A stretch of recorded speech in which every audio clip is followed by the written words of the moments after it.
me da mucho gusto estar acá en el Centro Cultural, pero que hoy está haciendo las veces de la Casa del Magisterio, ¿no? De Canelones.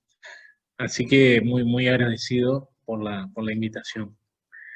Efectivamente, como decía la compañera, eh, tenemos una ley, la ley 19.889, conocida como Ley de Urgente Consideración, y ustedes saben que dentro de ella se llama todo un programa de gobierno en las más diversas áreas, ¿no? Desde la seguridad hasta la educación, pasando por todo lo que puede haber en el medio. Son 10 áreas temáticas que están contenidas dentro de esta ley.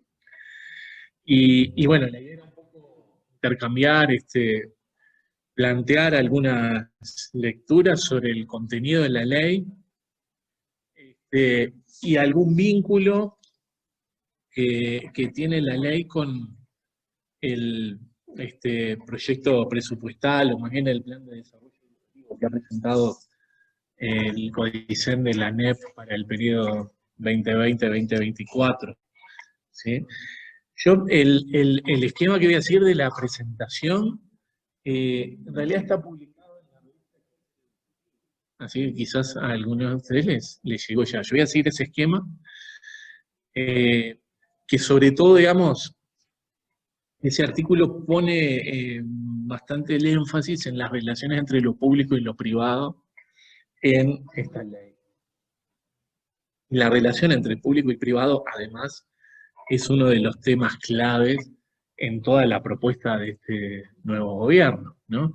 Básicamente, una discusión acerca del rol del Estado, desde un punto de vista, digamos, particularmente, que desconfía de la injerencia del Estado en los distintos ámbitos de la vida social, económica del país. Y más bien lo que va a postular es una idea de la menor intervención posible del Estado y las mayores posibilidades para que los actores se regulen, mediados por el mercado. Uno podría decir es un punto que está presente en general en las líneas de política, digamos, del nuevo gobierno. Pero, bueno, nuevo gobierno que ya va a ser casi, dentro de poco, un año que ya está. Yo me voy a centrar entonces en las cuestiones de educación. Hay una primera cuestión que quiero plantear sobre esta ley y la educación. Desde muchísimos actores del gobierno, desde el propio ministro de Educación, cuando ha defendido esta propuesta y demás, se ha enfatizado mucho que lo que se hace con esta ley son algunos ajustes a la ley 18.437, ¿no? Dice, no, esto no es una nueva ley de educación.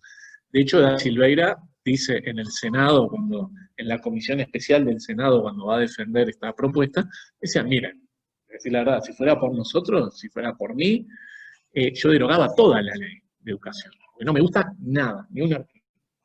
Pero bueno, en aras de hacer algo un poco más con acuerdos, lo que hacemos son algunos retoques. No es una nueva ley de educación, dice el ministro. Yo lo primero que quiero plantear es una discrepancia absoluta con esa definición, porque sí es una nueva ley de educación. Más allá que la 18.437 sigue vigente, porque lo que hace esta ley es suprimir o alterar algunos artículos de la 18.437, yo siempre digo que después de esto, la 18.437 es como un cuerpo que está poseído por otro espíritu, no por el espíritu original. ¿Sí? Está poseído por un espíritu que tiene ciertas convicciones muy distintas a las de la ley original. ¿Sí? Entonces uno puede decir, si la ley de educación es la 18.437, sí, pero en realidad la ley de educación posta está en la 19.889, que es la que cambia toda una serie de aspectos, desde las formas de gobierno, las finalidades de la educación, la definición de qué podemos entender por educación, cómo se gobierna el sistema educativo, cómo se lo gestiona, cómo se conceptualiza la política educativa, cómo se piensan las prácticas docentes, el estatuto del personal docente, toda una serie de cuestiones. Entonces, bueno, si yo cambio todo eso, estoy haciendo otra ley, no puedo decir que sigue siendo la misma. No estoy cambiando cuestiones laterales, estoy cambiando cuestiones que son fundamentales. ¿Sí? Entonces, ese para mí es un primer punto. Entonces, es una nueva ley de educación. Perfecto. Esta me parece que es una cuestión importante como para transmitir. Un segundo punto. Las relaciones, entonces, si uno dijera, bueno, ¿qué es lo fundamental finalmente que toca la ley? Bueno, es la relación entre lo público y lo privado. Esta a mí me parece un mensaje importante para transmitirle a los colegas y para transmitir a la población en general. Bueno, miren, lo fundamental que está cambiando esta nueva ley es el lugar de la educación pública, la educación nacional y su relación con la educación privada. Por lo cual, en realidad no es una ley que se meta con el pasado más reciente de la educación uruguaya. No es una ley que se meta o que pueda ser definida porque se mete con algunos cambios que se hubieran realizado en los últimos 15 años. Es mucho más que eso, tiene un afán refundacional. Es una ley que se mete con la misma identidad de la educación uruguaya. ¿Sí? Desde su carácter fundacional, valeriano, desde su toma de postura centralmente por entender a la educación pública como el pilar fundamental de la educación en el Uruguay. ¿Ah? Entonces, es una propuesta, es una ley, ya está aprobada, que tiene intereses refundacionales. No por eso yo siempre sugiero, digamos, que si uno quiere adentrarse un poco más en los sentidos de todos estos cambios que se proponen, hay un librito que se publicó en el año 95, cuyo autor es el propio ministro de Educación, Pablo da Silveira, que tiene un nombre muy sugerente, La Segunda Reforma. ¿No? Entonces, bueno, estuvo Varela en su momento que hizo una reforma, y ahora venimos nosotros, vamos a hacer la segunda reforma. Es algo que también le gustaba decir a Rama, ¿no? Él era también como el segundo reformador. Eh, Ahora, con relación a Rama, quiero decir una cosa. La reforma planteada por Rama era una reforma que uno le podría plantear un montón de elementos para discutir, pero no era una reforma que atacara profundamente a la educación pública. Por ahí sí generaba gerencias, sí se bypaseaba toda una serie de ámbitos, ¿sí? Pero esta reforma, comúnmente se dice, volvemos a los 90. No, yo no estoy de acuerdo con eso. Esto es mucho peor que los 90. ¿Sí? La afectación a la educación pública en este proyecto es mucho más grave que lo que pudiera plantearse de la reforma de los 90. ¿Sí? Ese es un punto que para mí es importante. Bueno, entonces, relaciones entre público y privado. Yo decía hoy al principio, para ver esas relaciones debería pensar un poco, bueno, ¿cuál es el lugar que se asigna al Estado? ¿Sí? ¿Qué lugar le asignamos al Estado en relación con la educación? Y en relación con la sociedad en general, si ustedes quieren. Podemos decir, bueno, hay dos grandes modelos para pensar, y esto por supuesto que corta un poco grueso, pero dos grandes modelos para pensar cuál es el lugar del Estado en la sociedad, en la política, en la cultura. Uno puede decir, bueno, básicamente hay un modelo que piensa el Estado desde la necesidad de intervenir en la sociedad para garantizar procesos de democratización y procesos de igualdad, por lo menos para intentar avanzar en esa dirección, y entonces ahí el Estado es responsable de que los derechos se hagan efectivos y que el derecho a la educación sea efectivo, entonces se define el Estado como responsable. Este sería un modelo, con todos sus bemoles, y hay otro modelo en el cual el Estado es pensado como un prestador más de servicios educativos, ¿sí? No como el responsable en última instancia de garantizar el derecho a la educación, sino como quien debe regular los procesos educativos y a su vez hacerse cargo de una parte de estos. ¿Sí? En este segundo modelo, claro, el Estado se corre del lugar central y entiende que la educación pública debe tener una misma jerarquía y una misma injerencia en las definiciones fundamentales con otras formas educativas. Ya no es el Estado que garantiza el derecho, ¿sí? Sino que esa responsabilidad se transfiere en general al sistema y se transfiere sobre todo a las familias. La familia es la que tiene que, como nos hemos acostumbrado a escuchar ahora, ejercer su libertad responsable, y el Estado tiene que garantizarle las condiciones para que ejerza esa libertad. Entonces, si yo en ejercicio de mi libertad responsable quiero una educación de tal tipo, como queramos definirla, bueno, el Estado tiene que intervenir de algún modo, ¿no? Pero no garantizando el derecho en términos generales, sino garantizando la libertad de elección. Porque este segundo modelo se basa en la libertad de elección de cada uno, lo que supone ponerlo en una relación de competencia con otro. ¿Sí? Este es un punto muy clave, digamos, porque está en el espíritu, más que en el espíritu, diría yo, digamos, de toda esta propuesta de reforma. ¿Sí? Entonces, claramente, digamos, el lugar del Estado que uno puede leer en esta propuesta de reforma es este segundo que yo decía, ¿no? El Estado presta un servicio y tiene que garantizar el funcionamiento del sistema en general. ¿Sí? Muchas veces se habla que la reforma en la cual se inspiran estos cambios que se pretenden hacer en la educación es la reforma de la salud.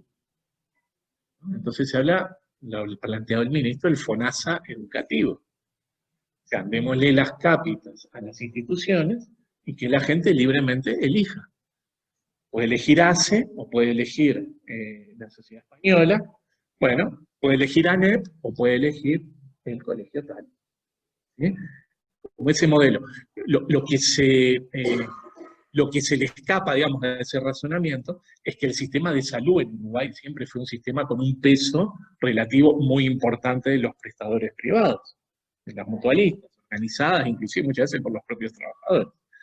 Cosa que no es así en la educación es exactamente al revés. El lugar central es el lugar de las prestaciones estatales en la educación, por lo cual comparar o pretender hacer una reforma de la educación tomando el modelo de la salud va un poco en contra de la historia de la educación en el Uruguay. ¿Sí? Y es un pretexto, en realidad. Es un pretexto para justificar, digamos, ciertos cambios que se quieren realizar. Entonces, yo cuando se había empezado a discutir ya en enero, cuando se planteó el primer borrador de la LUC, yo había hecho una primera lectura y planteé una definición que a mí me parecía que tenía la LUC en relación a la educación, que jugaba un poco con una figura que aparece en el capítulo de seguridad, que es la de apariencia delictiva, que se habló mucho de eso, ¿no? Bueno, ¿qué sería la apariencia delictiva? ¿Quién es el que tiene pinta de delincuente y demás?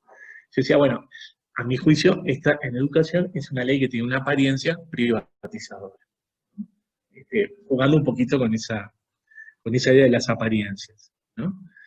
Se ve que llegó hasta algunos lugares, porque el ministro cuando va a la comisión del Senado dice, como irresponsablemente algunos están diciendo por ahí, esta ley no es privatizadora.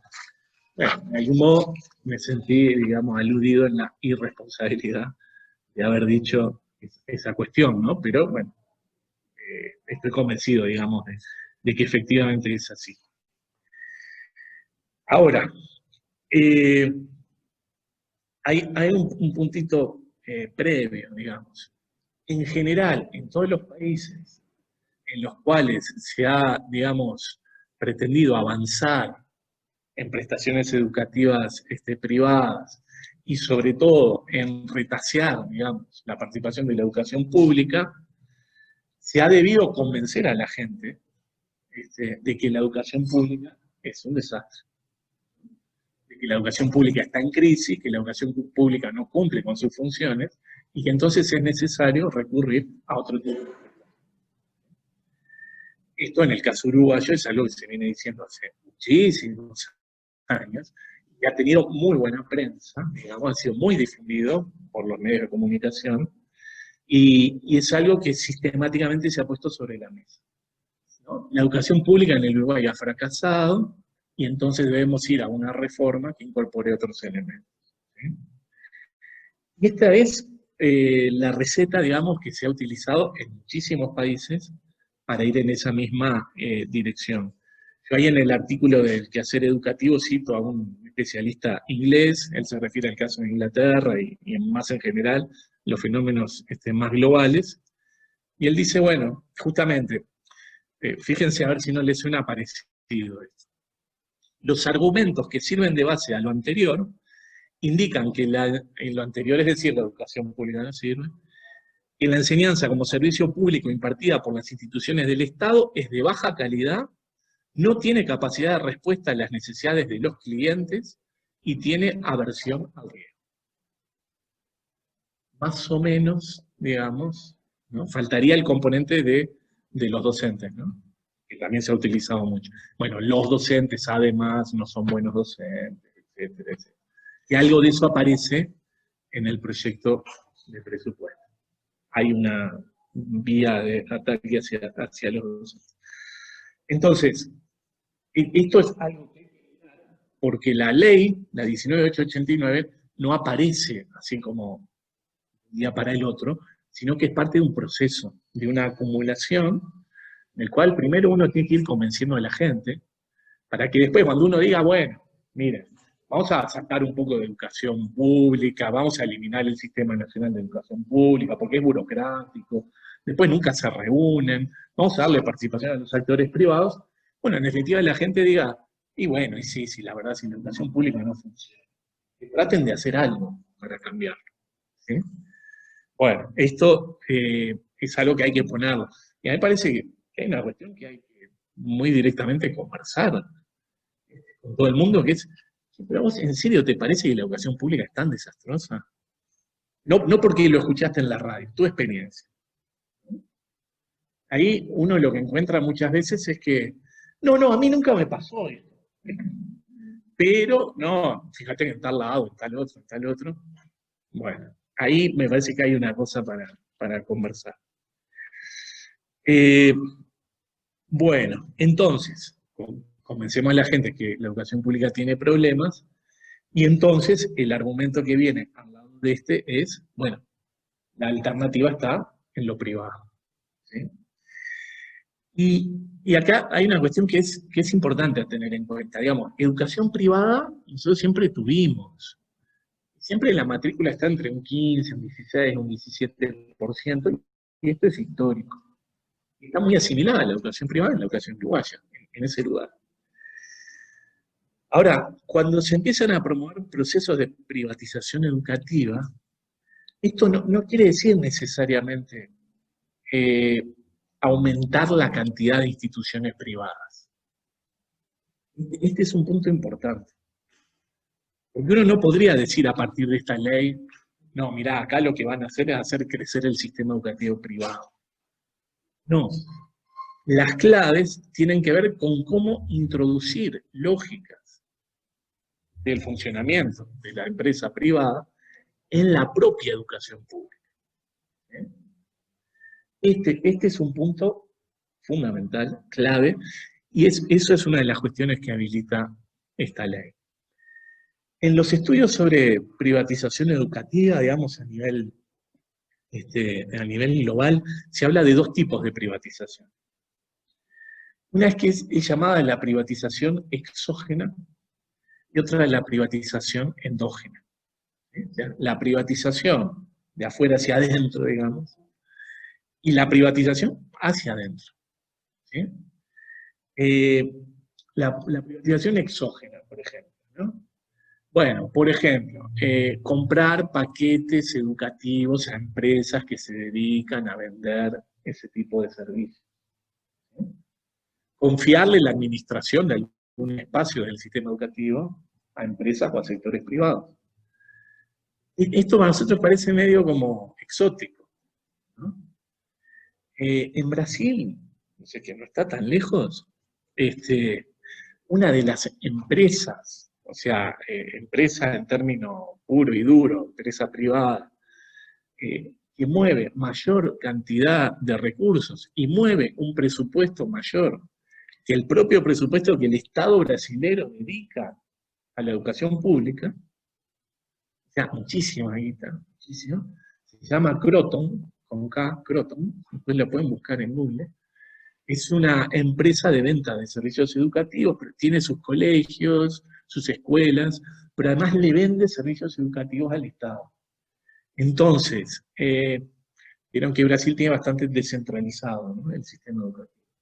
Entonces, el municipio tal, que tiene su sistema educativo, contrata a una empresa para que le diseñe el currículum y le dé las indicaciones de cómo desarrollar.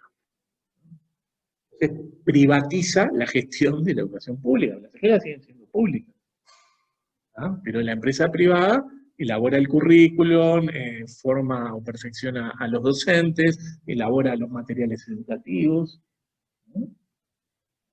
Quizás lo más cercano por ahí que nosotros hemos tenido son algunas editoriales, por ejemplo como Pearson, que se ha nombrado bastante en algún momento, que pretenden incidir a través de las cosas antillanas, a través de los textos, ¿no? Pero bueno, esa es una forma de privatización. La otra forma de privatización, esa es la exógena, que yo digo, para nosotros es un poco exótico, pero tampoco nos confiemos demasiado, porque cosas que nos parecían muy exóticas hace no mucho tiempo suceden.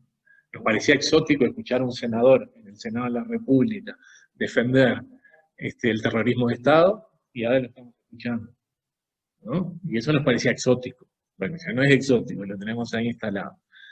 ¿Nos parecen exóticas otras cosas? Yo diría, atentos, estemos atentos, porque pueden convertirse en realidades. Ahora, la otra que no es nada exótica para nosotros es la privatización endógena, dentro del mismo sistema. ¿Sí? ¿Y esto qué implica? Utilizar formas, procedimientos, metodologías, formas de gestión propias de la empresa privada dentro de la educación pública. No contratar una empresa para el currículum. No, yo tengo mi equipo, pero las metodologías, las formas de gestión, las políticas que utilizo, son tomadas de la lógica de la empresa privada. ¿Sí? Esto es más que nada lo que aparece. Ahora, en la LUC hay de las dos cosas, exógena y endógena. Entonces, quiero ir ahí para ir a los bifes, digamos. 3 comentarios, digamos, sobre la LUC. Primero, con esta música de fondo que puse antes, ¿no? Primero, los cambios referidos a la estructura y el gobierno del sistema educativo. Después la privatización exógena y después la privatización endógena. ¿Sí? Porque para que estas formas de privatización se puedan llevar adelante, también se introducen cambios en la estructura y la forma de gobierno del sistema. Entonces, por ejemplo, artículo 144. Acá son cosas concretas. Yo me imagino que en el momento que se resuelva impulsar el referéndum, va a haber que hablar con la gente de artículos concretos, decirle, mirá, el artículo 144 de la ley 19.889 elimina el Sistema Nacional de Educación Pública. Deja de existir.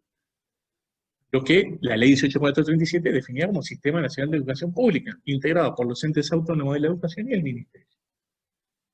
¿Sí? Que era, a su vez, coordinada por una comisión coordinadora, donde participaban estos entes y el ministerio, que le daba a la educación pública el lugar central dentro del conjunto del sistema.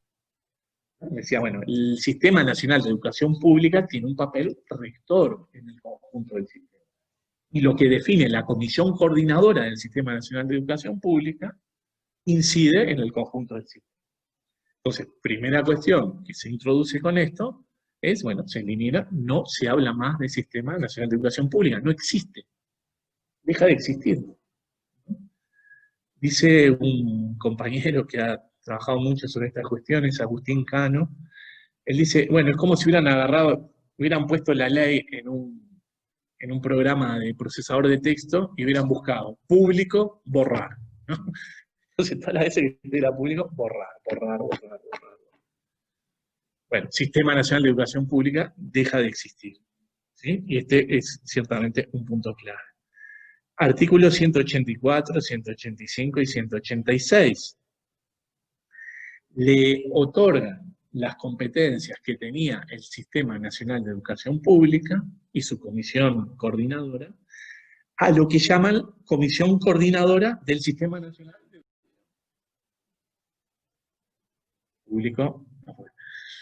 Y entonces, ¿quiénes ingresan ahí? Más de los organismos públicos que estaban. Bueno, ingresa un representante de la educación privada básica y un representante de la educación privada universitaria. También ingresa la educación policial y la educación militar. en pie de igualdad con la ANEP y con la Universidad de la República y con la UTEC. Ese es el espacio de deliberación sobre problemas de educación central en el país. Sistema Nacional de Educación Pública con esta integración, donde por primera vez aparecen actores privados participando del ámbito de deliberación de la educación en Uruguay. ¿Sí? Esto es un punto clave. Esto es lo que yo digo, va contra toda la tradición de la educación pública. Eso es algo que hay que transmitir. Bueno, mirá, nosotros, este país lo construyó la educación pública. No podemos rifar ahora así alegremente la educación pública. Bueno. Artículos 151, 152 y 158 eliminan los requisitos, esto parece un detalle, de 10 años de antigüedad en la educación pública para integrar consejos, o 10 años en la administración para ser secretario general de los consejos de educación. Esto que implica, o sea, ya una persona ninguna trayectoria de educación pública puede ocupar un asiento en el Consejo Directivo Central o puede ser director general de un consejo. Queda habilitado. ¿Por qué? Porque hay personas muy capaces, en la educación privada también. ¿Y por qué les vamos a participar en estos lugares de decisión? Este es ciertamente un punto clave, muy importante. 172, esto es algo quizás más importante a nivel de los territorios, se altera la integración de las comisiones departamentales de educación. Son las comisiones donde también participan los distintos actores de la educación. Ahí también entran los actores privados. Ahora las comisiones departamentales serán exclusivamente integradas por las instituciones de la educación pública. ¿Sí? Y bueno, y en el 174, que toca el tema de la educación no formal, también en la Comisión de Educación No Formal entran actores privados que hasta ahora no estaban. ¿Sí? Entonces uno dice, bueno, hay un primer movimiento que es el de habilitar la participación de actores. Cuando uno dice esto, ¿qué está pensando? La Universidad Católica, por ejemplo, ¿no? Que es un gran proveedor de cuadros para esta gestión educativa, por ejemplo. Pero cualquier otro, ¿no? Tomando decisiones dentro de los organismos de la educación pública. ¿Sí? Este es un punto importante porque, claro, yo digo, prepara un poco el terreno para las otras cosas. ¿No? Y ya viene, fíjense ustedes que es muy coherente con esta idea de que no importa público o privado. Está bien, es la ANEP, es la Administración Nacional de Educación Pública, pero si hay gente del ámbito privado que tiene buenos antecedentes, bueno, pongámoslo a dirigir la educación pública, ¿qué problema hay? ¿Qué problema? Bueno, entonces, ese es para mí un primer movimiento con esos artículos que detallábamos que genera estas posibilidades. ¿Sí? Bueno, y ustedes saben también, se eliminan las representaciones docentes en los consejos desconcentrados, se eliminan los consejos desconcentrados, se pasa a direcciones generales, ¿no? Pero ya primaria, secundaria, educación técnico profesional no van a tener representantes docentes en la dirección de los subsistemas. Como que esto fuera un problema, ¿no? Porque también uno escucha ese argumento. No, lo que pasa es que las decisiones son muy burocráticas. Ahora, cuando uno pregunta, che, ¿y qué cosa se detuvo en la educación porque los consejeros docentes la hubieran boicoteado? No aparece nada, al contrario. Y si uno mira lo que fueron los primeros meses de este año, quienes sostuvieron muchas veces espacios en los consejos fueron los consejeros docentes. Bueno, se los va a eliminar. Solamente van a quedar en el CODICEN.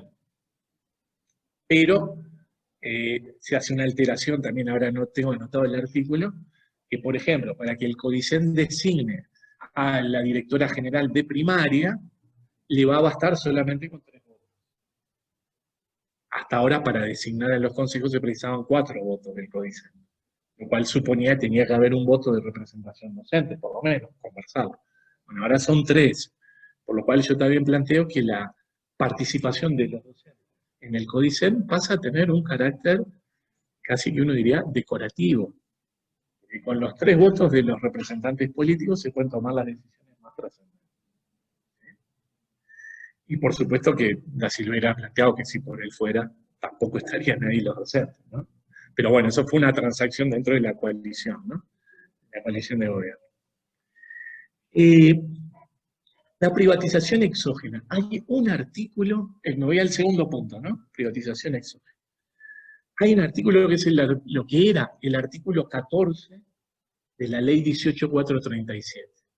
¿Sí? El artículo 14 decía esto: se prohibía suscribir acuerdo o tratado alguno, bilateral o multilateral, con estados u organismos internacionales que directa o indirectamente signifiquen considerar a la educación como un servicio lucrativo o alentar su mercantilización.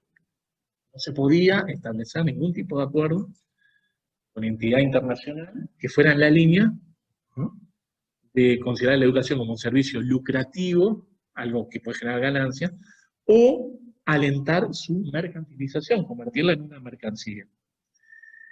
¿Qué hace el artículo 129 de la LUC? Quita la parte de alentar su mercantilización. Entonces, el texto queda que no se pueden suscribir acuerdos, ¿no?, que signifiquen considerar la educación como un servicio lucrativo, punto. Se quita la palabra mercantilización. Si ustedes van a las actas de la presentación del Ministerio de Educación en la Comisión del Senado, ahí hay una defensa del ministro da Silveira de este punto. Es muy interesante de leer esto, ¿no? Lo que él dice es que en realidad acá no hay una discusión de principios, porque nadie pretende mercantilizar la educación, de los senadores. El punto es ponernos de acuerdo, quienes coincidimos en que la educación no puede ser reducida a la condición de un servicio lucrativo, cómo formular un artículo que no nos cierre algunas puertas y nos permita aprovechar, sin abandonar esta posición de principios, los beneficios que le aporta a la sociedad uruguaya, particularmente en términos de acceso a un empleo calificado. Entonces ahí él pone un ejemplo: hay entidades que se dedican a capacitar en informática, internacionales, que tienen sentido lucrativo, que si uno pusiera alentar la mercantilización, no podríamos hacer acuerdos con ellos. Pero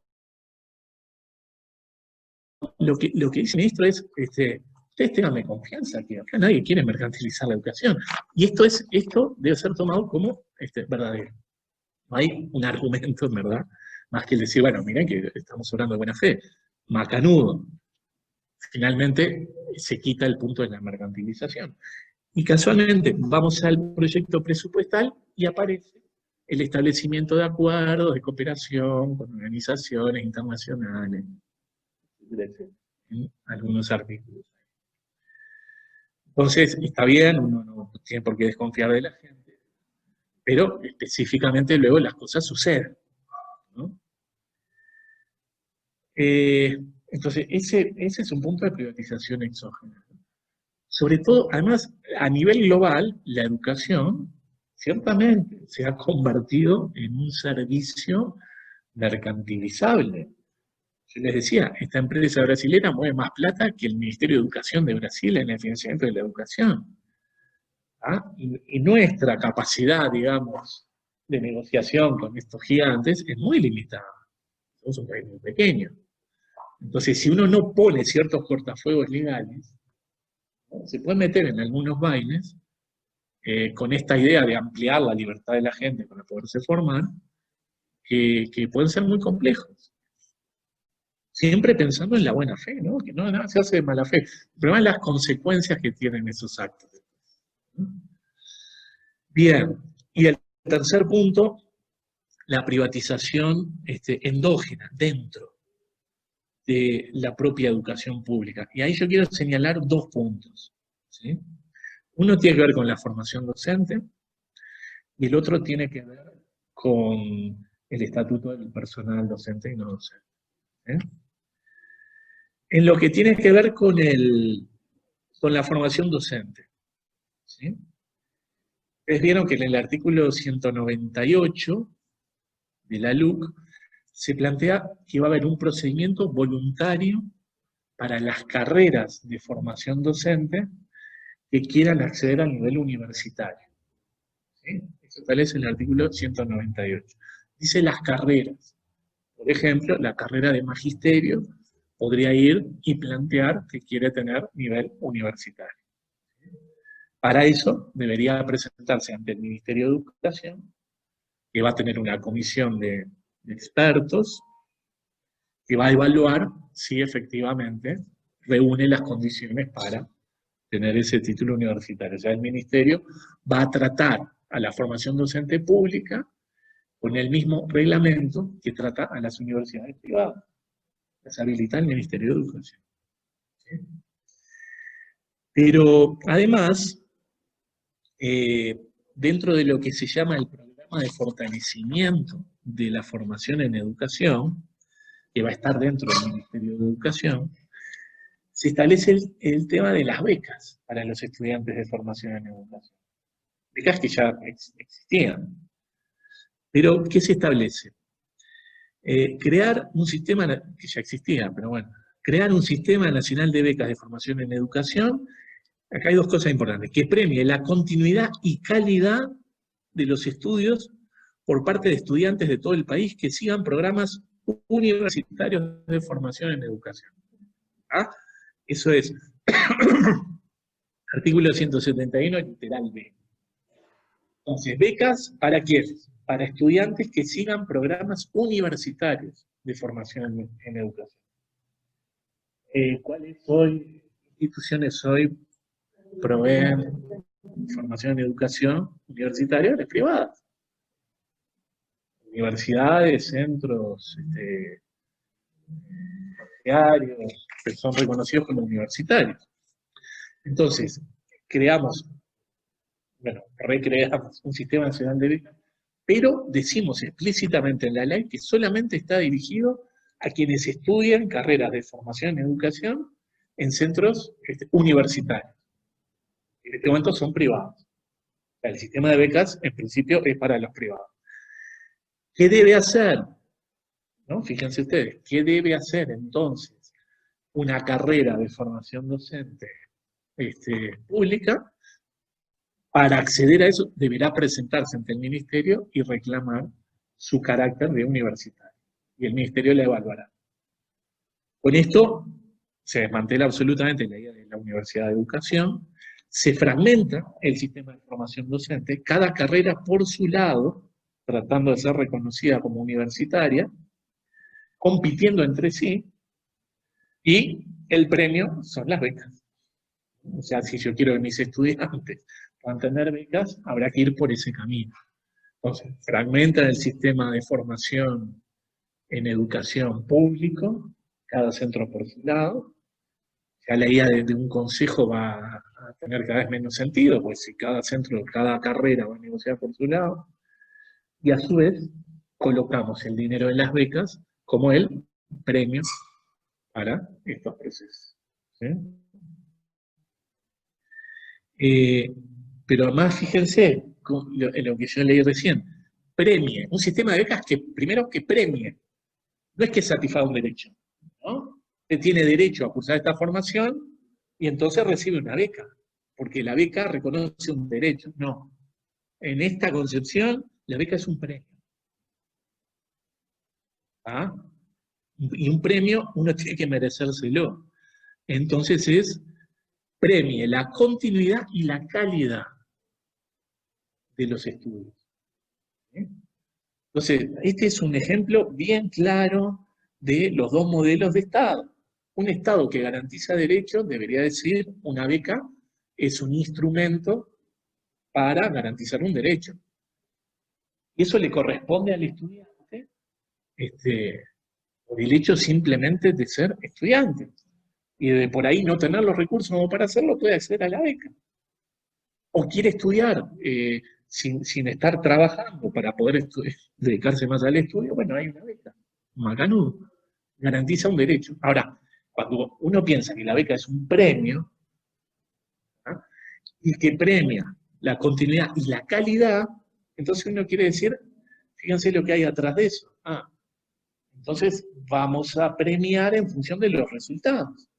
Si usted tiene mejores calificaciones, va a tener este premio. Si usted capaz que no tiene tan buenas, entonces pierde su premio.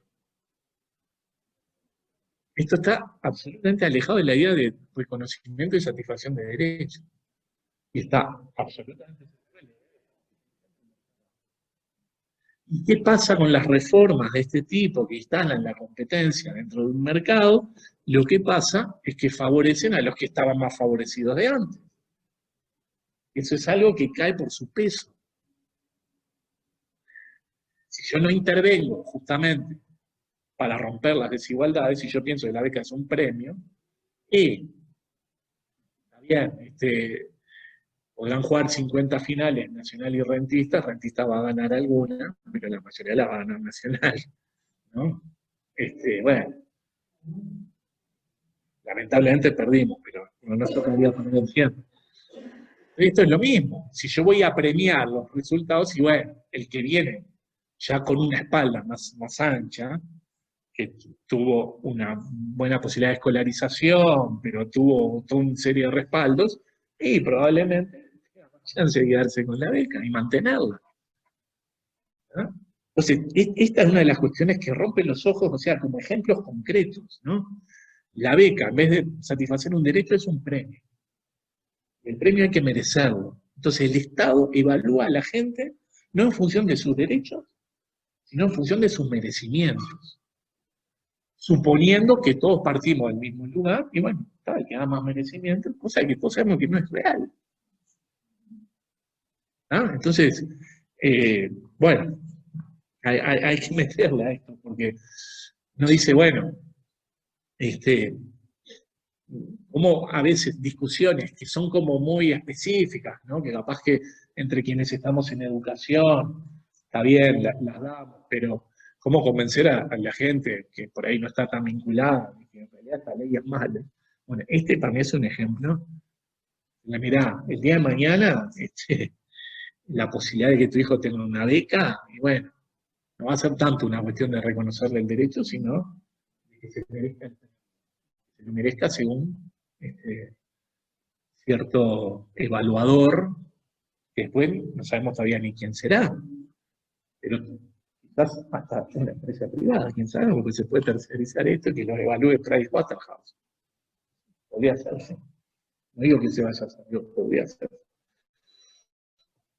Ese es un punto, el punto de la formación docente, pero que además, en términos de estructura, fragmenta la formación docente, la parte en pedazos y la pone en pie en situación de competencia con la privada. Y la privada empieza con ventaja porque tiene las becas. Bueno, y después el otro punto que me parece importante tener en cuenta es el artículo 193, que es en el que se hace referencia al estatuto, ¿no? El estatuto de personal docente y no docente. ¿Qué hace el artículo 193?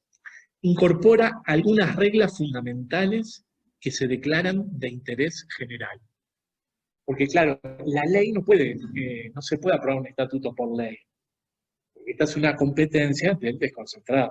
El estatuto lo tiene que aprobar el ente autónomo, quiero decir. ¿Qué hace la ley? Da orientaciones, ¿no?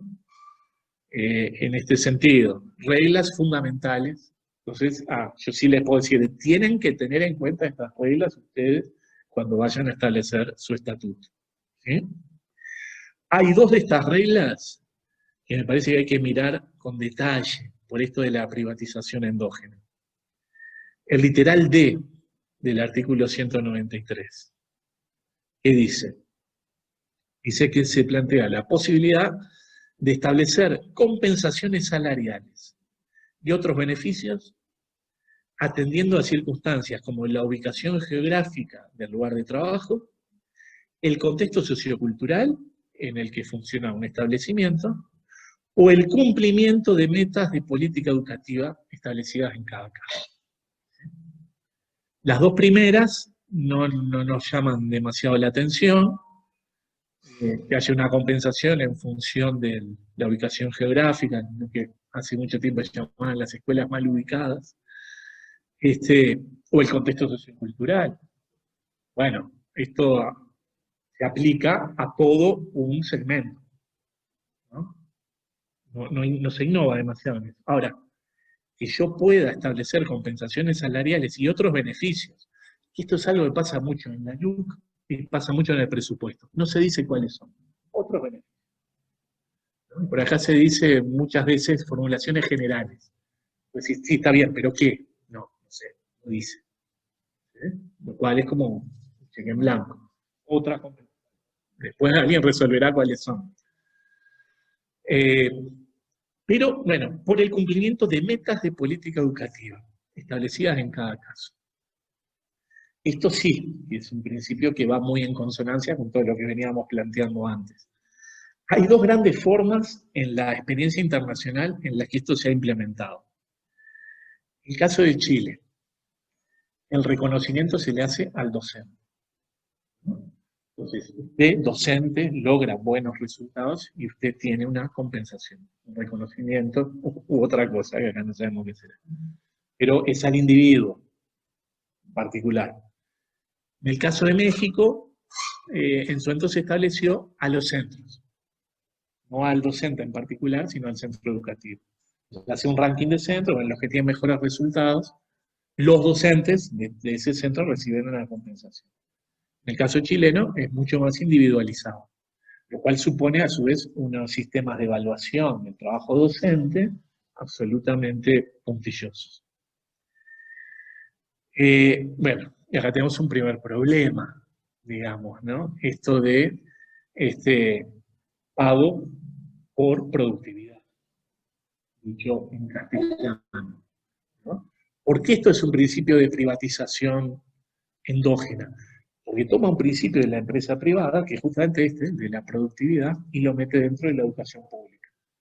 Si usted va a tener un salario en función de su productividad, si usted consigue mejores resultados, daremos un reconocimiento, no sé qué será, si plata o qué tipo de cosa, pero por su productividad. ¿Sí? Y si usted no lo consigue, bueno, lamentablemente. Con lo cual, por supuesto que nuevamente pesan todas las desigualdades previas, ¿no? Bueno, por supuesto que es más probable que un docente consiga ciertos resultados en ciertas situaciones y no tanto en otras, bueno, etc. Y la competencia, exactamente, porque no va a ser para todos, o entre personas o entre seres. Son como principios que van cayendo, o sea, uno lo va pensando, y bueno, entonces, el principio general de la competencia es un principio que está completamente establecido. Porque después habrá que ver qué significa haber tenido esos resultados. Más de tanto, más de cuánto, el 10% más de arriba, el 5%. Entonces, ¿cómo hacer?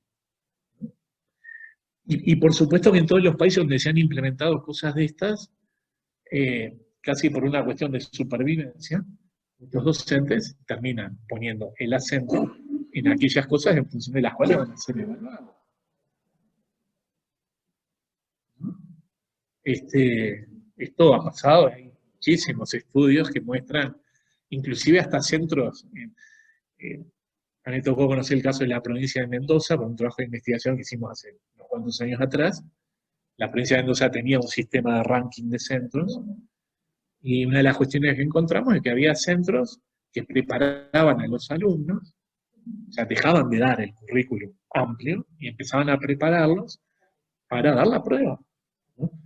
Y entonces, claro, después la gestión educativa tomaba esos resultados y decía, pero ¿cómo puede ser que esta escuela sea la quinta escuela mejor de la provincia si nosotros sabemos que funciona esto que muy mal? Bueno, es claramente.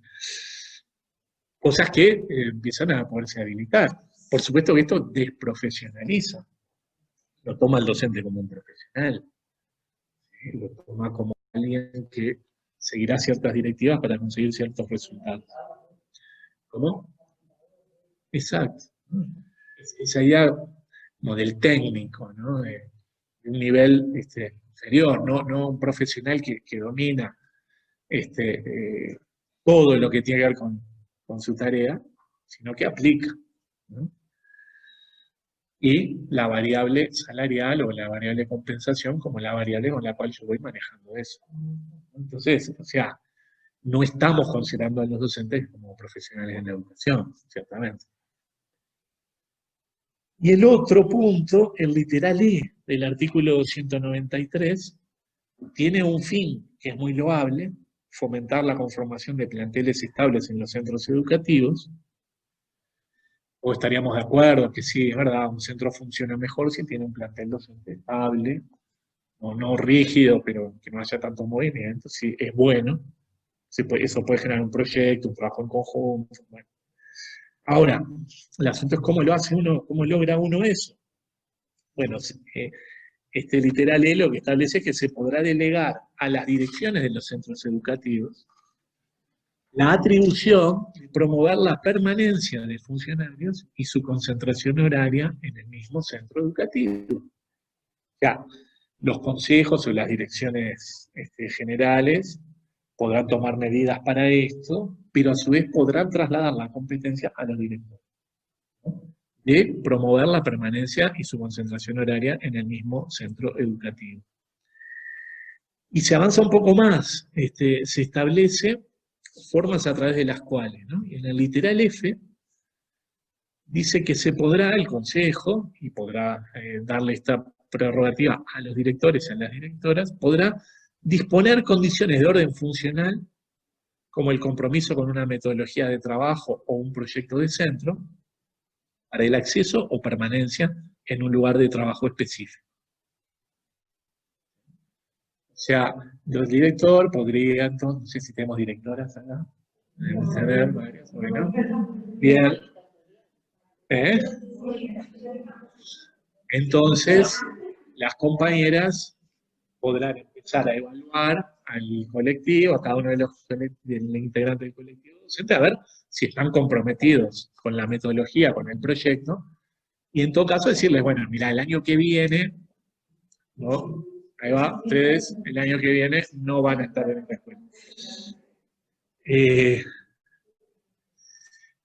Porque esto también, esto como cae por su peso también, ¿no? Pero bueno, porque esto es una forma de privatización también endógena. Y bueno, la directora pasa a ser la gerenta. Es una función gerencial, seleccionar el personal, evaluarlo y establecer que se mantenga o no dentro del centro. Y esto ustedes lo saben muchísimo mejor que yo, difícilmente funcionando de esa manera uno pueda lograr el desarrollo de un proyecto educativo basado en el trabajo colaborativo y la confianza, ¿no? Cuando yo como director estoy diciendo, bueno, todos vamos atrás de este proyecto, pero vos no estás haciendo el suficiente esfuerzo. Bueno, ¿no? O sea, uno dice, esto, ahora, es un problema. Dale, dale. Yo en realidad eran esos.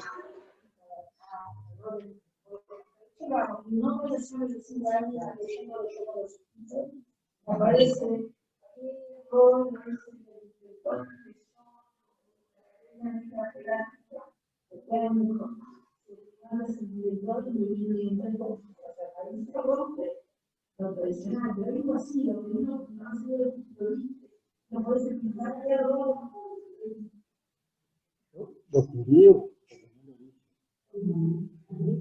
Lo dice.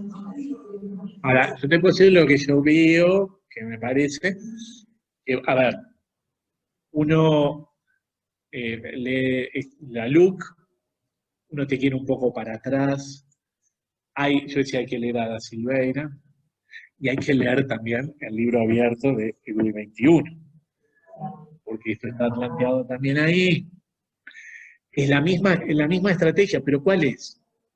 Se fortalece, a ver, tenemos el sistema educativo, ¿no? Pongámoslo en estos términos. La cúpula se concentra, ¿no? Concentramos poder en la cúpula, ¿ah? Porque concentramos en el CODICEN, los 3 consejeros políticos van a tener más atribuciones, pero además los consejos pasan a ser direcciones generales. Entonces, en menos personas concentramos más poder. Excluimos a los docentes en los consejos, quedan solamente en el CODICEN. Mucha concentración en la cúpula. ¿Sí? Como dijo alguna vez una integrante de DUI 21, porque estas cosas iba a haber que ir a discutirlas con los docentes, con el cuchillo entre los dientes, textualmente. Entonces hay que concentrar poder, hay que tener fuerza para llevar estas cosas adelante. Y después lo que se hace, a su vez, es generar mucha autonomía, entre comillas, con los directores en la base. O sea, concentrar poder en los centros educativos, en los directores. Entonces, es una reforma de cula y de base. ¿Sí? Concentramos acá arriba y concentramos en los centros. Porque creo que lo que pensamos es que va a haber como un vínculo casi que directo, porque dice, los consejos podrán delegar en los directores de los centros. No dice, deberán consultar con las direcciones. No, es directo. Entonces, mi impresión es que todo lo que es intermedio, a dos niveles. Por un lado, a nivel del propio sistema, que son las inspecciones técnicas. Y por el otro lado, a nivel organizativo de los docentes, o sea, los gremios, ¿no? Como cosas diferentes, pero que funcionan en ese ámbito intermedio, bueno, me parece que son los grandes excluidos de la propuesta. Es una forma de poner solo político. Sí. Yo creo que sí. Claro. Sí. A mí me...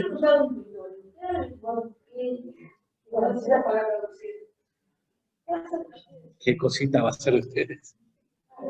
Finalmente, claro.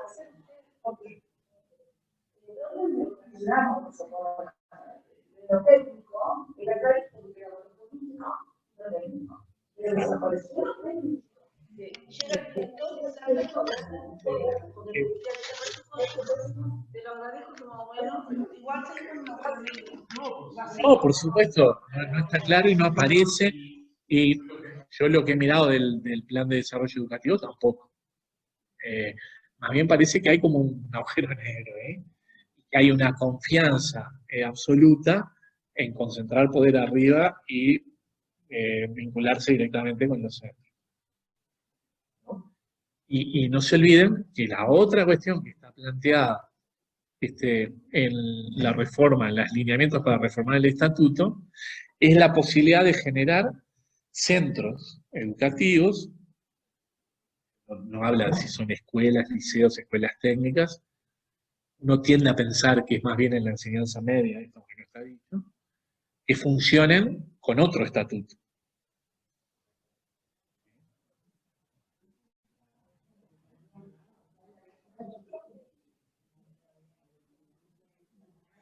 No, hay en algún lineamiento estratégico del plan de desarrollo que refiere a los centros educativos y demás, pero como estatuto, no. Uno supone que es un paso posterior. Que después de, digamos, aprobar, ya la ley está aprobada, tener el plan de desarrollo educativo, el presupuesto aprobado, bueno, vendrán, digamos, esas movidas. Yo era un poco eso de los puntos que quería plantear sobre la ley, porque me parece que son como puntos neurálgicos que abordan la cuestión. Pero me parece que me extendí un poco, porque después tenía algunas cosas del presupuesto, pero capaz que me extendí mucho con esta parte y lo dejamos para otro día esto, no sé, como ustedes quieran. Capaz que si vengo otro día, o sea, más el plan de desarrollo. El plan de desarrollo educativo, el tomo, vieron que son varios tomos, pero sobre todo el tomo 1, tiene el diagnóstico y después tiene los lineamientos estratégicos, las metas, los logros que se quieren. Y ahí está, uno lo puede poner en línea con la LUC, cómo se instrumenta en cada uno de esos. Y es bastante coherente, hay que decir. Hay que reconocer eso. Eso hay que reconocer. Pero, como abre un escenario muy complejo. Volvemos a la focalización, volvemos, bueno, y esto que explota con el tema del boleto, con el tema de los comedores, ¿no? Empezar lo de las becas que yo les decía, o sea, es todo parte de un repertorio común. No vamos a garantizar derechos, sino que vamos a administrar de un modo que garantice la eficacia y la eficiencia en esos términos. Lejos. Pero bueno, sí, si quieren hacemos eso. Hay unas compañeras de un equipo que coordinamos con una, bueno, compañera, colega de ustedes, con Eloisa Bordoli, que ellas se han dedicado, son 3 compañeras del equipo que coordinamos, están haciendo una lectura fina del plan de desarrollo educativo. Entonces, capaz si hacemos otra, podemos invitar a alguna de ellas también que...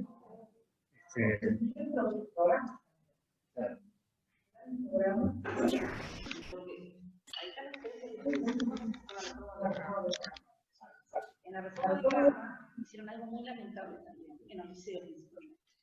Dejaron los públicos con un programa y a los privados les permitían aplicar el programa a tiempo. No nucleaban la cerveza. Y fue un debate justo porque el padre que podía, yo siempre digo que lo mismo del profesor de física podía agarrar el paquete de horas de matemática, física y química, por ejemplo. Pero en los privados permitía que cada asignatura o cada disciplina tuviera su profesor. Y ahí vamos al paquete general. Sí, es... Claro.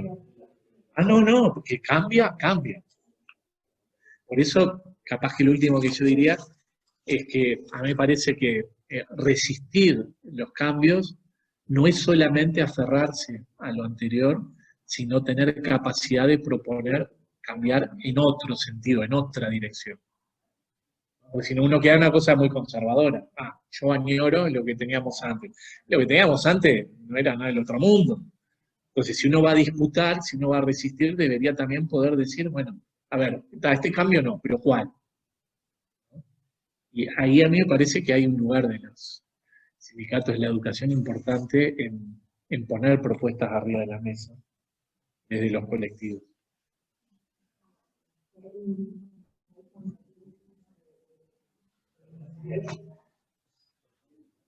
Sí.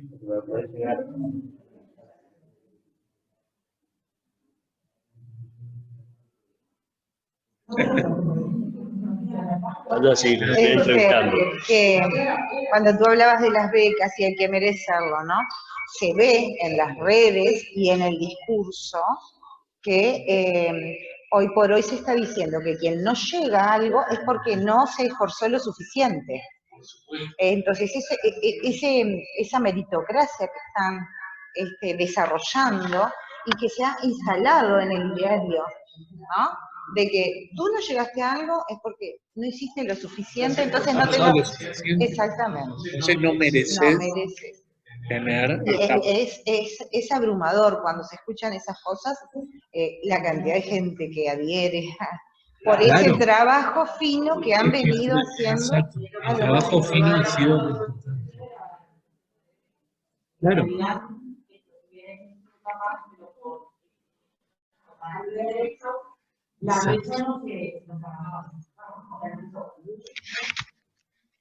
Sí.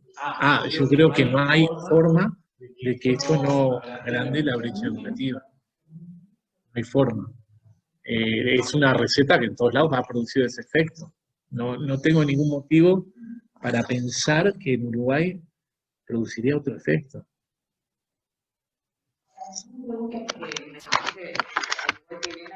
Del rol del director, ¿no? Desde el rol del director, ¿no? En la LUC o en algún otro lado. ¿Hay algún artículo que diga que el director que no se alinee a esto que se impone algo, suceda algo? No. Lo que están dados son las orientaciones de lo que debería pasar. Pero no te van a dar el premio al mejor director y hay que ver cómo queda definido en el nuevo estatuto. Bueno, también. Se rompe lo que es la tradición de concurso, de llegar. Bueno, Cargo, de traslado, se rompe toda esa cadena, aspiración de cargo. eso ciertamente va a estar en discusión, porque si yo puedo generar un conjunto de centros en los cuales los directores sean los que definan, entonces, ¿cuál es la garantía, digamos, de que uno concursa, logra una efectividad? Quizás el tema, como para definirlo, es que estaba buscando, no lo encontré ahora, pero lo dice el plan de desarrollo educativo.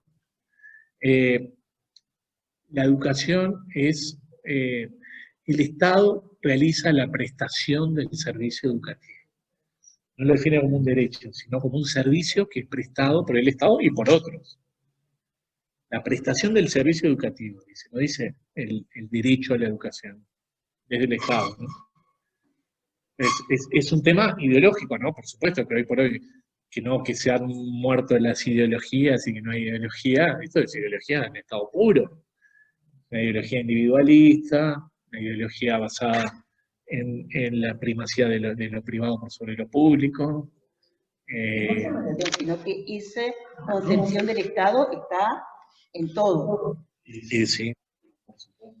Es una concepción que se amplifica en todo el Estado. Educación es como un ejemplo importante, pero está en sintonía con todo el resto. A mí me parece que ese es uno de los argumentos centrales para promover un referéndum contra esta ley. Efectivamente, afecta el lugar central del Estado en el garantizar los derechos que nos corresponden como ciudadanos, como parte del colectivo. Eso, si fuéramos capaces de explicar esto, si bueno, mirá, es una ley que va en contra de tus propios derechos. Ahora vas a tener que hacer mérito para merecerte el derecho. Ese es el punto. Y claro. No se van a los compañeros estudiantes del Liceo Manuel Rosé. Qué bueno. Histórico, luchador, De las piedras, muy luchador de las piedras, selección número 1. Y ahora que nuestra actividad ya habían planteado que esta hora se tenía que ir, pero para nosotros es importantísimo porque lo hacemos. Bueno, gracias a ustedes. Muchas gracias. Perfecto. Arriba. Gracias. Chao. Tienen lo buenísimo.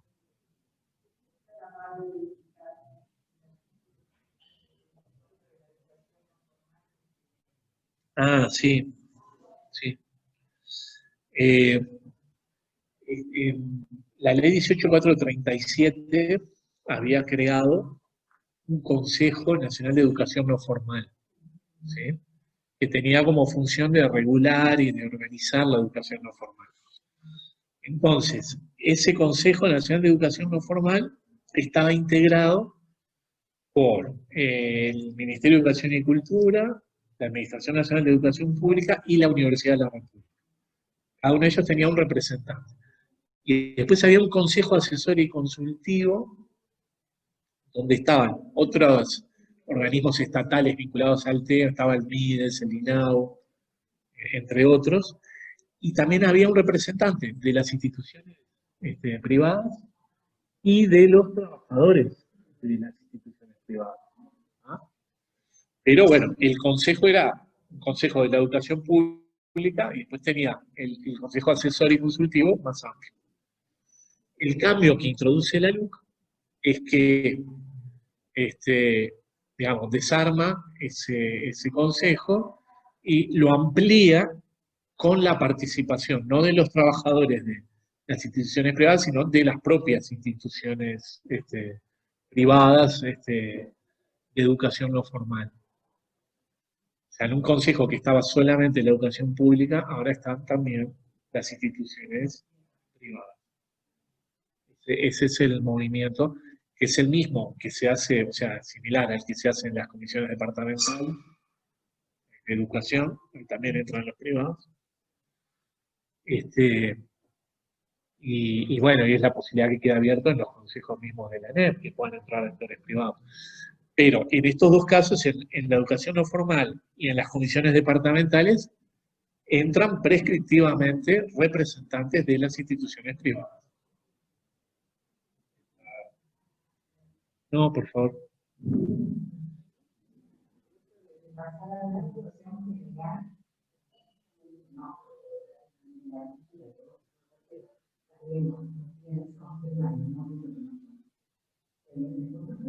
Claro.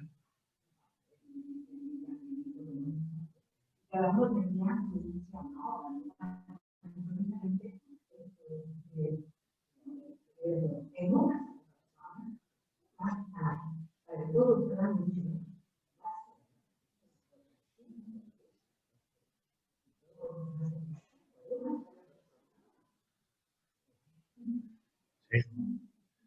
Y una concentración de poder que se pierden los equilibrios, además.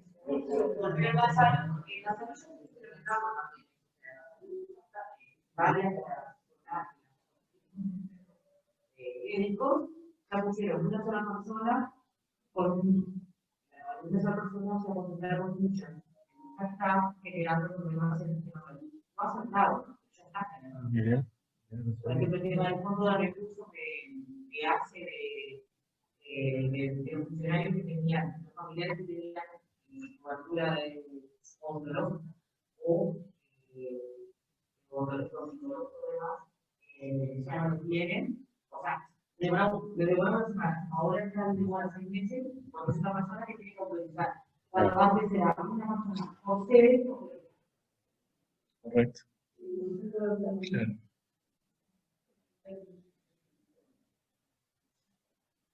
Bueno, ese es otro capítulo además, ¿no? El lugar del MEC, que de eso no conversamos, ¿no? Pero se le otorga un lugar central al MEC que va en contra, me opino yo, de la propia Constitución de la República, porque el MEC va a poder establecer el plan de política educativa nacional. Después se agregó que lo tiene que hacer en consulta con los otros actores, pero la potestad está en el MEC. Y esa es una potestad de los entes autónomos de la enseñanza. Eso no me parece a mí, no resiste un análisis constitucional. Por más que se le buscó esa vuelta que lo hace en consulta con la NEP, pero no es en consulta, no es su prerrogativa eso. Bien.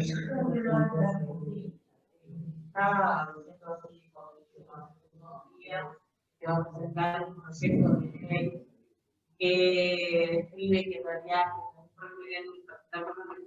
es Yo vi esa noticia, que se quiere presentar un proyecto de ley que establezca que las leyes de urgente consideración no pueden ser sometidas a referéndum. El proyecto está, no sé qué suerte tendrá, pero un senador, un diputado de la coalición, igual, o sea, yo no soy abogado, ¿no? Pero me parece que hay un principio ahí de retroactividad de la norma, que la norma es vigente a partir de cuando se aprueba, pero si vos estás queriendo hacer un referéndum contra una ley que se aprobó antes, esta norma, no sé, no soy abogado, pero medio complicado que vos me pongas una ley relacionada a una ley que ya fue previa. No sé, no, pero ahora, para mí es una señal, ¿no? Muy importante de que si hay alguien que quiere evitar que eso pase, es porque, bueno, se piensa que puede pasar algo.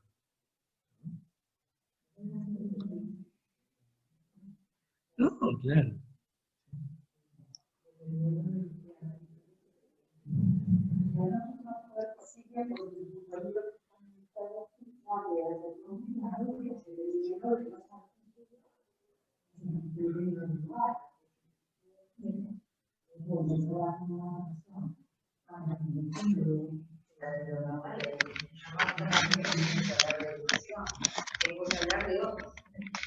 Claro. Es bastante profundo, que vamos a tener que informarnos muchísimo de todos los aspectos que se quieran derogar.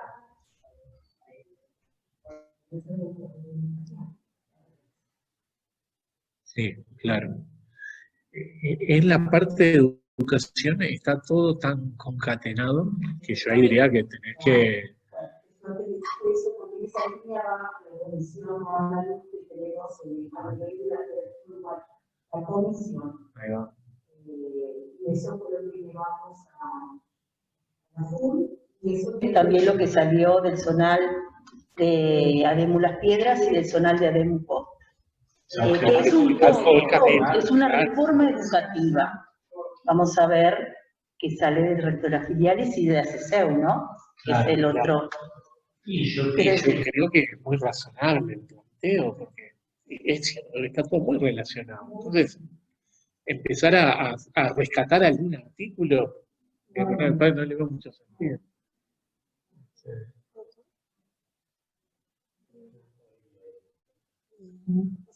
Bueno.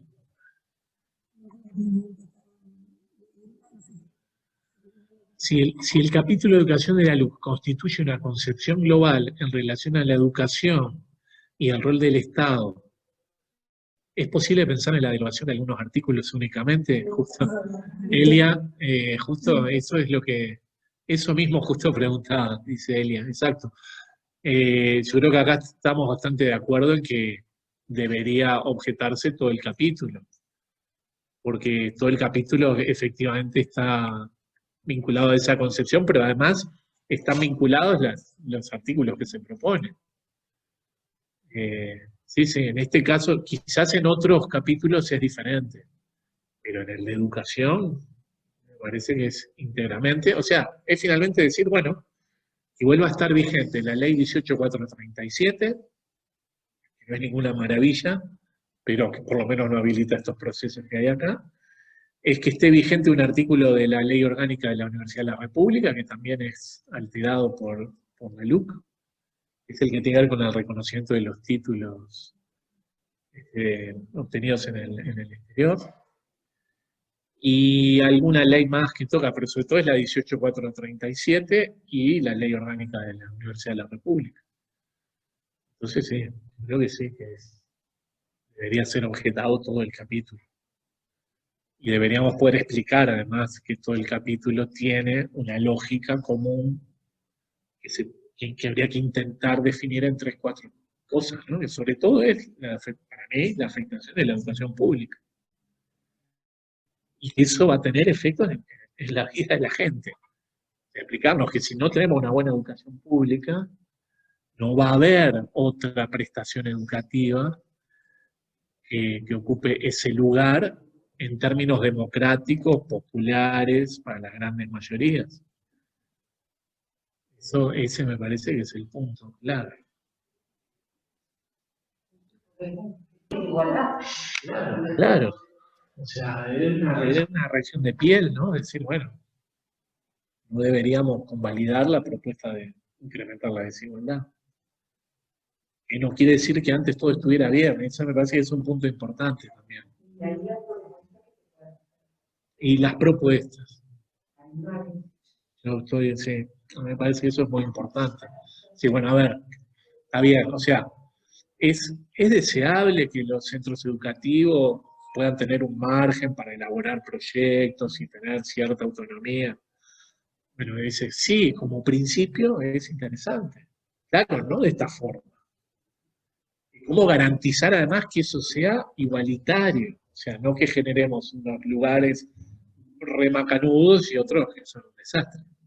Pero entonces, si el Estado garantiza el derecho a la educación, bueno, macanudo, que lo garantice y que eso pueda permitir distintas formas de trabajo. Yo creo que eso no sería un problema, pero es algo para discutir. ¿No? Pero ciertamente no de este modo. Dale. No quedan en la escuela porque no caen no nada en qué pasa. Todas esas cosas que no se dicen, no se sabe qué es. También esto de convencer al compañero, de hacer, a veces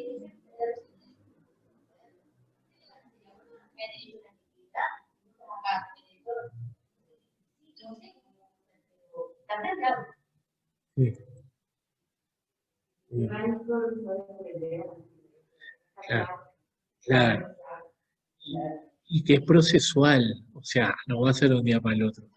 Pero lo que dice la ley es que, porque había un punto había una discusión cuando estaba en el Senado el proyecto, que era, bueno, pero a ver, en una misma escuela no puede ser que haya docentes que estén regidos por un estatuto y docentes que estén regidos por otro estatuto.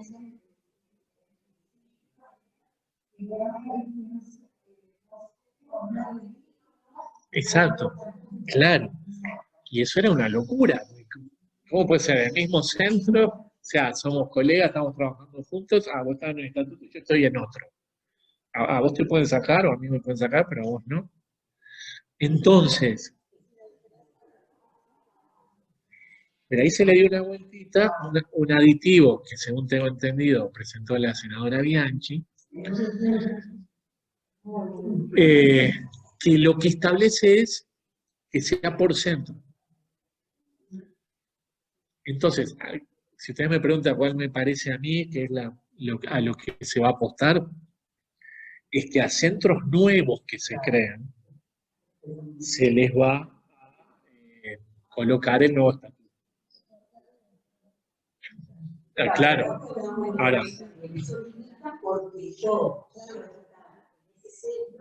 Que me gusta trabajar en esa zona, por lo que sea, en ese centro nuevo que se crea, por lo que sea, y no puedo porque si no me tengo que cambiar para nuevos estatutos. Eso está limitándonos en la oferta también de trabajo. Y mi impresión es que va a haber una apuesta muy fuerte a esos nuevos centros, ya que las cosas funcionen muy bien con esta liberalización, digamos, del estatuto, entonces que tengan muy buenos resultados, que esto funcione bárbaro, y entonces, después, claro, pero además después vamos a decir, ¿vieron cómo el viejo sistema no funciona y el nuevo sistema sí funciona? Claro, pero a mí me parece que va a ir por ese lado. Capaz que es irse un poco por las ramas, pero hay un antecedente de centros educativos. O sea, ¿de dónde viene la propuesta esta de centros educativos diferentes? Hay que irse unos años para atrás. El Centro de Estudios de la Realidad Económica y Social, el CERES, que es un centro, es lo que dicen los yanquis los think tanks, los tanques de pensamiento, es un centro de pensamiento neoliberal, totalmente, que fue dirigido muchos años por el economista Talvi, ¿no? Esto Talvi.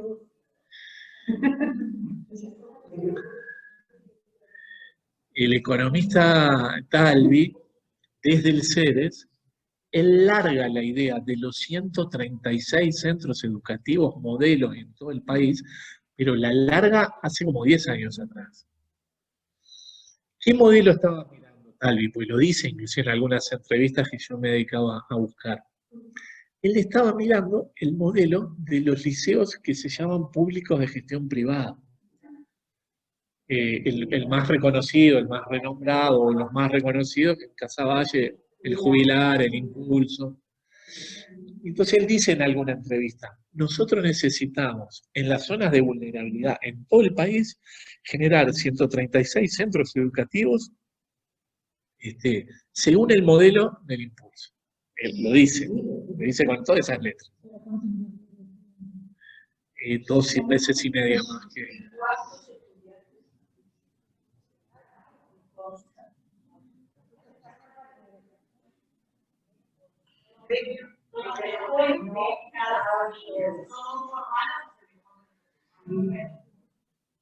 Pero yo lo digo eso como para dar el recorrido, o sea, cómo se llega a esto, porque Talvi lo propone en el CERES. Después, ¿qué hace Talvi? Se dedica a la política.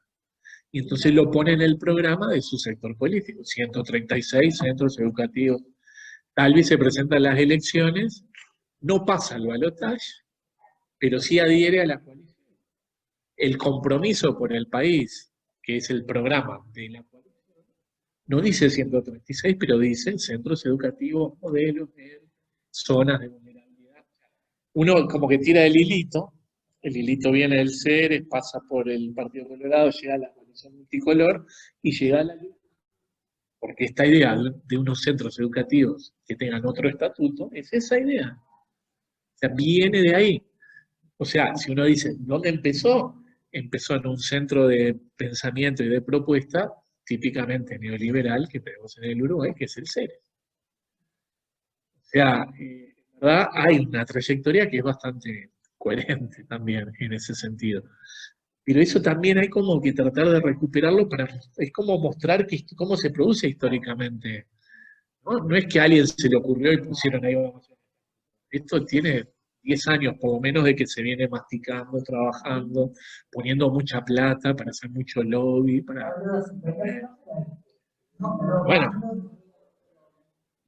lo que pasa es que, sí, pero además, por ejemplo, el Liceo Impulso es generado desde una fundación que se llama la Fundación Impulso. La Fundación Impulso se crea por el 2008. ¿Quiénes se integran en la primera comisión directiva de la Fundación Impulso? Entre otros, Ernesto Talvi, Pablo da Silveira, bueno, Nicolás Herrera, que es un señor muy importante en el neoliberalismo, y otra gente. O sea, han estado históricamente trabajando. Claro, después toman otras responsabilidades, no están más ahí en la fundación. Pero fueron los que fogonearon y desarrollaron eso. Y bueno, yo creo que hay que reconocerles la coherencia, y hay que reconocerles que son propuestas que están pensadas. O sea, no hay una improvisación en eso. Hay ideas que se vienen trabajando hace mucho tiempo. Tienen una perspectiva que efectivamente, si uno mira cómo se ha hecho esto en los estudios comparados en otros países, siempre la profundización de las desigualdades. Pero es algo como que en esto de lo ideológico, ¿no? Pasan distintas cuestiones, pero en el neoliberalismo es como un principio así como bastante fuerte que se insiste con ciertas ideas. Parece que el problema es la realidad, ¿no? La teoría. Si no funcionan es porque la realidad está equivocada, no porque no. Pero mientras tanto la gente es la que sufre las consecuencias de eso.